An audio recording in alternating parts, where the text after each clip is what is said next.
다 같이 사도신경으로 우리의 신앙을 고백하며 새벽 예배를 하나님께 드리시겠습니다. 전능하사 천지를 만드신 하나님 아버지를 내가 믿사오며 그 외아들 우리 주 예수 그리스도를 믿사오니 이는 성령으로 잉태하사 동정녀 마리아에게 나시고 본디오 빌라도에게 고난을 받으사 십자가에 못 박혀 죽으시고 장사한 지 사흘 만에 죽은 자 가운데서 다시 살아나시며 하늘에 오르사 전능하신 하나님 우편에 앉아 계시다가 저리로서 산자와 죽은 자를 심판하러 오시리라. 성령을 믿사오며 거룩한 공회와 성도가 서로 교통하는 것과 죄를 사하여 주시는 것과 몸이 다시 사는 것과 영원히 사는 것을 믿사옵나이다. 아멘.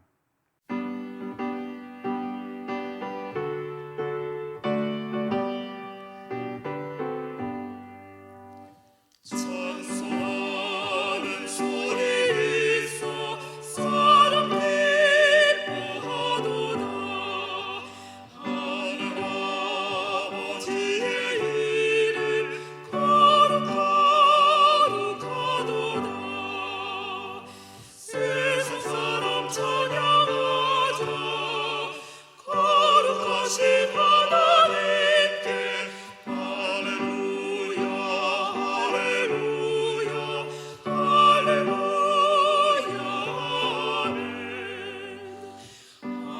하나님의 나라 원세 영원토록 있도다.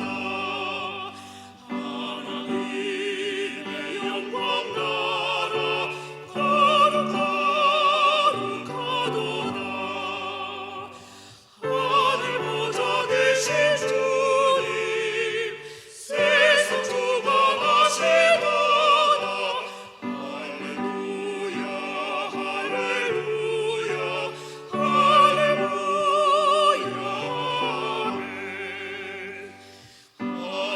하나님의 크신 섭리 그 뜻대로 되도다. 우리 아버지의 뜻은 거룩하도다. 주여 속히 임하셔서 기쁜 날을 주옵소서. 할렐루야 할렐루야 할렐루야.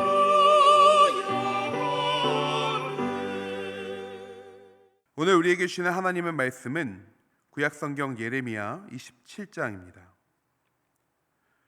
예레미야 27장 1절에서 11절까지의 말씀 제가 봉독하겠습니다.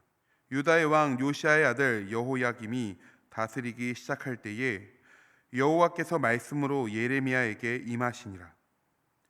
여호와께서 이와 같이 내게 말씀하시되 너는 줄과 멍에를 만들어 내 목에 걸고 유다의 왕 시드기야를 보러 예루살렘에 온 사신들의 손에도 그것을 주어 에돔의 왕과 모압의 왕과 암몬 자손의 왕과 두로의 왕과 시돈의 왕에게 보내며 그들에게 명령하여 그들의 주에게 말하게 하기를 만군의 여호와 이스라엘의 하나님께서 이와 같이 말씀하시되 너희는 너희의 주에게 이같이 전하라.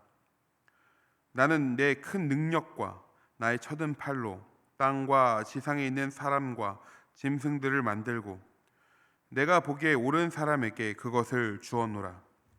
이제 내가 이 모든 땅을 내 종 바벨론의 왕 느부갓네살의 손에 주고 또 들짐승들을 그에게 주어서 섬기게 하였나니 모든 나라가 그와 그의 아들과 손자를 그 땅에 기한이 이르기까지 섬기리라. 또한 많은 나라들과 큰 왕들이 그 자신을 섬기리라. 여호와의 말씀이니라. 바벨론의 왕 느부갓네살을 섬기지 아니하며 그 목으로 바벨론의 왕의 멍에를 매지 아니하는 백성과 나라는 내가 그들이 멸망하기까지 칼과 기근과 전염병으로 그 민족을 벌하리라. 너희는 너희 선지자나 복술가나 꿈꾸는 자나 술사나 요술자가 이르기를 너희가 바벨론의 왕을 섬기게 되지 아니하리라 하여도 너희는 듣지 말라. 그들은 너희에게 거짓을 예언하여 너희가 너희 땅에서 멀리 떠나게 하며 또 내가 너희를 몰아내게 하며 너희를 멸망하게 하느니라. 그러나 그 목으로 바벨론의 왕의 멍에를 메고 그를 섬기는 나라는 내가 그들을 그 땅에 머물러 밭을 갈며 거기서 살게 하리라 하셨다 하라. 여호와의 말씀이니라 하시니라. 아멘. 함께할 예배를 위해서 다 함께 기도하시겠습니다. 하나님 아버지, 이 시간 새벽을 깨우며 예배의 자리로 나오게 하심에 감사드립니다. 이 시간 우리가 주 앞에 나아가 예배할 때에 영과 진리로 나 자신을 주께 드리는 거룩한 산 제사가 되게 하여 주옵소서. 주시는 말씀을 통해 우리를 향한 하나님의 뜻을 발견하고 그 뜻을 이루어 나아가는 삶을 살아내길 소망합니다. 우리를 주장하여 주옵소서. 예수님의 이름으로 기도합니다. 아멘. 할렐루야. 아멘. 예배 자리로 나오신 모든 성도님들을 주님의 이름으로 축복합니다. 오늘 말씀을 통해서 주님께서 예비하신 특별한 은혜를 모두가 누리시기를 소망합니다. 아멘. 제가 몇 해 전에 아내와 양양으로 여행을 간 적이 있습니다. 그때 어떤 목사님께서 제게 이런 말씀을 하시더라고요. 혹시 시간 괜찮으시면 낙산사에 가보라고 말이죠. 처음에 이 얘기를 듣고서는 굉장히 의아했습니다. 여행에 대해서 이야기를 나누다가 나온 말이었는데 갑자기 낙산사라는 생각이 들었기 때문이죠. 그런데 전화를 끊고 보니 절이라고는 강남의 봉은사 앞에 지나가 본 것, 그리고 양천 세무서 옆에 조계정 건물 지나가 본 것이 전부인 제게 이 절 안에 들어가 본다라는 것은 조금 특별한 의미가 되겠다라는 생각이 들었습니다. 때마침 초파일 전날이었거든요. 우리가 성탄절 이브가 또 우리 가운데 기쁨으로 다가오듯이 초파일 이브가 이 절에서는 좀 특별하게 지켜질까 싶은 의문도 사실은 있었습니다. 그렇게 낙산사를 방문할 때 몇 가지 놀란 점이 있었는데요. 먼저는 입장료가 있었다라는 것입니다. 우리가 교회에 헌금을 해도 사실 교회에 들어올 때 입장료를 내지는 않잖아요. 그런데 절에 갈 때 입장료를 낸다는 것이 너무 특이하더라고요. 사실 낙산사는 성직자는 무료다라는 기준이 있어서 저는 거저 들어가기는 했는데 입장료를 결제하고 들어가는 모습이 되게 신기하게 보였습니다. 두 번째는 낙산사 끝자락에 있었던 홍련암이라는 건물이었습니다. 강원도에 대화재가 났을 때에도 그 불길이 닿지 못했던 곳이라고 해요. 바다 앞 절벽에 건물을 지어 놓았는데요. 얼마나 멋있었는지 모릅니다. 교회도 저런 절벽에 있으면 참 멋있겠다라는 생각이 들었습니다. 물론 접근이 참 쉽지 않겠죠. 마지막으로는 초록색 리본들과 쌓여있는 기와장들이었습니다. 초파일을 앞두고 있어서 그런지 빨리 걸어도 1시간은 넘게 걸리는 이 낙산사 둘레길을 빽빽하게 묶어 놓았던 이 초록색 리본들, 그리고 그 밑에 가지런히 놓여있던 수많은 기와장들이 아주 생생하게 기억이 나는 것 같습니다. 그 리본들과 기와장들에는 하나같이 정성스럽게 적힌 글들이 있었는데요. 낙산사를 돌며 그 글들이 자꾸 눈에 들어와서 열심히 하나하나 읽어보게 되었습니다. 그리고 정말 큰 충격을 받게 되었죠. 거기에는 낙산사를 방문했던 사람들의 소원이 빼곡히 적혀 있었는데요. 제가 그동안 교회에서 사역하면서 기도 제목이라며 들어왔던 이야기들과 너무 닮아 있는 글들이었습니다. 지금도 기억에 남는 소원들이 몇 있는데요. 이런 내용들입니다. 우리 가족 건강하게 해주세요. 우리 아들 좋은 대학 가게 해주세요. 수능 대박 나게 해주세요. 좋은 배우자 만나게 해주세요. 아파트 청약 당첨되게 해주세요. 집 빨리 팔리게 해주세요. 돈 많이 벌게 해주세요. 새롭게 시작하는 사업 잘 되게 해주세요. 어떠신가요? 매우 익숙하지 않으신가요? 저는 소름 돋을 정도로 똑같다라는 생각을 하게 되었습니다. 사실 사람 사는 게 다 비슷하죠. 그러니 다들 잘 먹고 잘 살길 원하고 내 식구들, 특히 우리 자식들이 잘 되기 원하는 것은 당연한 마음 아니겠습니까? 그런데 생각을 조금 달리 해봅시다. 교회는 세상과 늘 다르다라고 이야기하는 곳입니다. 우리는 세상의 빛과 소금이야. 이 땅에 소망하시는, 이 땅에 소망이 되시는 예수님을 닮아가는 자들이야 라고 외치는 곳이 바로 교회, 그리고 성도라는 것이죠. 그런데 우리의 기도 제목은 다르지 않은 것 같습니다. 그게 제겐 좀 충격으로 다가왔던 것 같아요. 그렇다면 기도가 다르지 않다면 결과라도 달라야 되지 않겠습니까? 우리 하나님만이 진정한 하나님이시니 우리의 소망은 다 이루어져야 되겠죠. 우리가 하는 사업이 나날이 번창하여 잘 되고, 직장에서 승승장구하고, 우리의 자녀들은 시험을 볼 때마다 만점을 받고 다 서울대 갈 수 있어야 되지 않겠습니까? 병원에서 생사를 넘나드는 자들을 모두 고치게 되고 회복하는 역사가 일어나야 되지 않겠습니까? 예수께서 보여주신 대로 교회 안에서는 날마다 눈먼 자가 눈을 뜨고 저는 자가 걷게 되고 귀신이 떠나가는 역사들이 항상 있어야 되지 않겠습니까? 그런데 어떤가요? 현실은 그렇지 않죠. 교회 열심히 다니며 다양한 자리를 섬기며 헌신해도 여전히 재정적인 어려움에 처한 사람들이 많이 있습니다. 새벽부터 늦은 밤까지 부르짖어 기도해도 해결되지 않는 문제들을 우리는 마주하곤 합니다. 그럼 우리는 무엇이 다른가요? 낙산사에서 소원을 적어놓은 자들과 우리는 무엇이 다른가 말입니다. 우리의 기도 제목도 다르지 않고 결과도 다르지 않다면 도대체 우리는 그 다름을 어디서 이야기할 수 있어야 할까요? 오늘 말씀은 바벨론의 왕을 통해 유다가 멸망당할 것을 예언했던 예레미야의 이야기입니다. 당시 유다에는 바벨론 왕에게 대항하기 위해 여러 나라의 사신들이 방문해 있었습니다. 에돔, 모압, 암몬, 두로, 시돈의 사신들이 모여 있었죠. 연합하여 바벨론의 공격을 이겨내보자는 것입니다. 그런데 예레미야는 그 사신들에게 그들의 주인, 그들의 왕에게 전하라며 줄과 멍에를 보내고 있습니다. 그 물건들은 바벨론의 지배와 억압을 상징하는 것이죠. 그러면서 이렇게 말합니다. 모든 나라가 그와 그의 아들과 손자를 그 땅의 기한이 이르기까지 섬기리라. 또한 많은 나라들과 큰 왕들이 그 자신을 섬기리라. 여호와의 말씀이니라. 바벨론의 왕 느부갓네살을 섬기지 아니하며 그 목으로 바벨론의 왕의 멍에를 매지 아니하는 백성과 나라는 내가 그들이 멸망하기까지 칼과 기근과 전염병으로 그 민족을 벌하리라. 다른 나라들은 물론이고 이 유다 백성들의 마음, 유다의 왕 시드기야의 마음을 생각해 봅시다.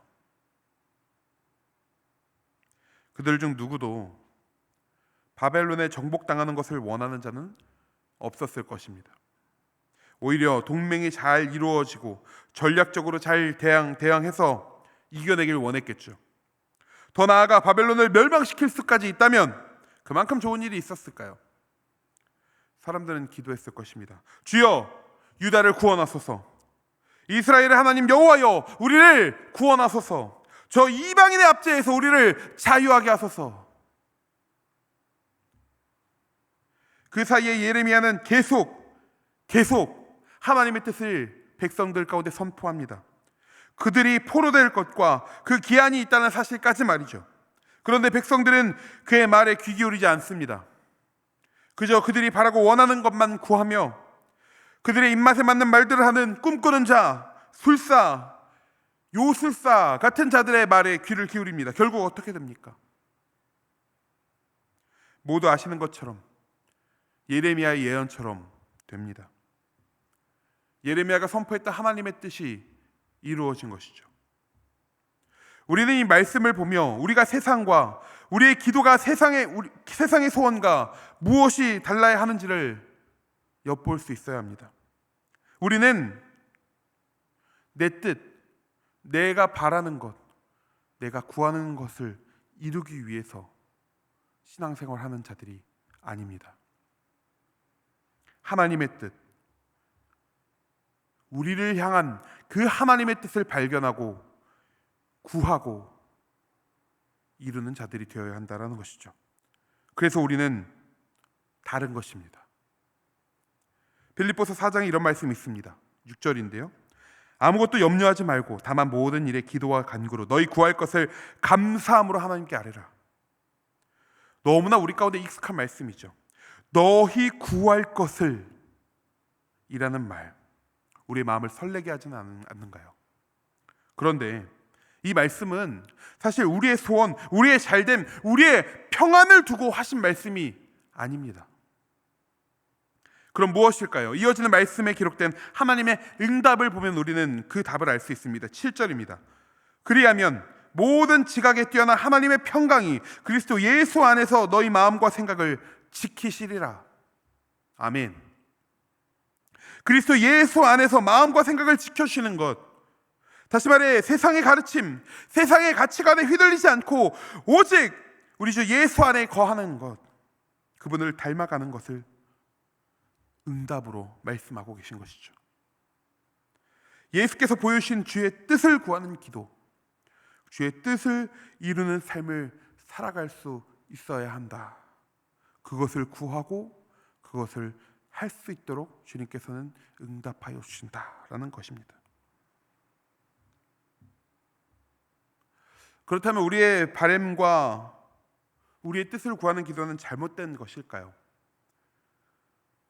그렇지는 않습니다. 하나님 앞에 우리는 우리의 솔직한 모습을, 솔직한 마음을 고백할 수 있어야 하고 그것은 무척 중요하기 때문이죠. 하나님께서는 우리의 것은 다 제하여 놓고 하나님 뜻만 강요하는 아주 비인격적인 분이 아니시기 때문에 그렇습니다. 그리고 우리의 입술을 통해 고백되어지는 우리의 마음을 듣기를 원하시는 분이 바로 우리 하나님이시기 때문에 그렇죠. 그러나 우리의 기도는 제가 마치 낙산사에서 보았던 리본들과 기와장에 적혀져 있는 세상의 소원들과는 달라야 하기에 우리는 우리의 소원, 우리의 뜻, 우리의 바램을 구하는 기도로만 우리의 기도를 맞춰서는 안 됩니다. 그럼 어떻게 할까요? 앞서 말씀드린 것처럼 예수님처럼 하는 것입니다. 누가복음 22장에 보시면 십자가 사건을 앞두고 하나님 앞에 기도했던 예수님의 기도가 나옵니다. 42절입니다. 이 잔을 내게서 옮기시옵소서. 그러나 내 원대로 마시옵고 아버지의 원대로 되기를 원하나이다. 십자가를 앞두고 예수님께도 두려움이 찾아옵니다. 당시 가장 잔인했던 형벌, 그 십자가를 앞두고 우리 주님도 떨리셨던 것이죠. 왜요? 예수님께서는 완전한 하나님의 본체이시지만 한편으로는 우리와 똑같은 진짜 사람이셨기 때문입니다. 우리처럼 감정을 느끼고 계셨던 것이죠. 그때 예수님께서 솔직하게 고백하셨던 겁니다. 아버지, 나 이거 못하겠어요. 아버지, 나 이거 너무 힘들어요. 아버지, 나 이거 안 하고 싶어요. 그런데 예수님의 기도는 여기서 끝나지 않습니다. 그런데 주님, 내 뜻 말고요, 아버지의 뜻대로 되길 원합니다. 내 뜻은 이것을 벗어나는 것이지만 나를 향한 아버지 뜻이 이루어지기를 원합니다. 사랑하는 성도님들, 예수님처럼 여러분의 솔직한 고백, 필요, 아픔, 그 모든 것들 다 구하고 기도하시기 바랍니다. 그리고 거기서 그치는 것이 아니라 그와 함께 그 모든 일들 가운데 주께서 원하시는 주님의 뜻이 이루어지기를 구하는 여러분들 되기를 소망합니다. 그때 우리의 모든 삶의 영역에서 주께서 역사하심을 보게 될 것이며, 때로는 내 뜻, 내 바람, 내 이상이 이루어지지 않는다 할지라도 낙심하는 것이 아니라 가장 선하고 온전한 방법을 통해 일하시는 그 주님을 경험하게 될 것입니다.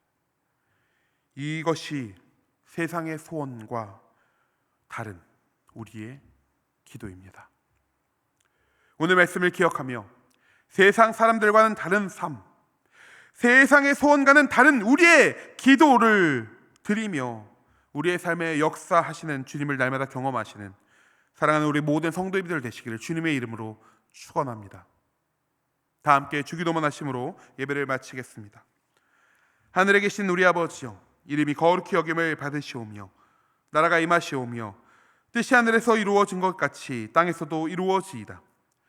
오늘 우리에게 일용할 양식을 주시옵고 우리가 우리에게 죄 지은 자를 사하여 준 것 같이 우리 죄를 사하여 주시옵고 우리를 시험에 들게 하지 마시옵고 다만 악에서 구하시옵소서. 나라와 권세와 영광이 아버지께 영원히 있사옵나이다. 아멘.